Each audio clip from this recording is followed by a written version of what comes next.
So it's very beautiful process what children undergo during Carnival. And the first thing what I begin with is I explain it to them that there are 4 kind of projects which could be put up. One is the research project, one is the live experiments or live demonstrations what they can do.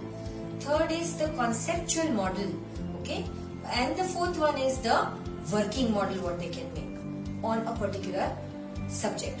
So basically I make them scroll through the curriculum of their grade specific curriculum what we call, whatever they have studied throughout the year in terms of physics, chemistry, biology, general science and whatever extra. And then what I try doing is that they have to choose what they like to do, and of course if they love the subject they will try to explore more about it. And that's the reason that then as a second process what I make them do is I try showing them lots of ideas related to conceptual models or probably live demonstrations or live experiments which they can do for their particular grade.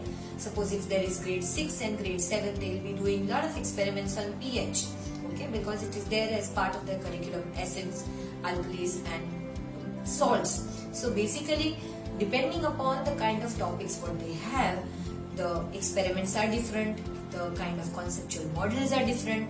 So accordingly the child decides whether I want to do this particular project.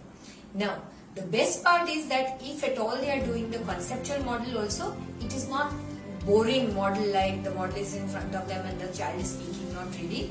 See, they can in fact graduate to the level where they are actually trying to make up an interactive game related to that. So whenever you talk about an interactive game, the audience will also equally be interested in playing up with for that particular concept, and child's confidence also will go to a different level. So I think with Carnival what we try doing is that communication is supposedly the last and the best processes of science, and that is what we are trying to prove with child's understanding.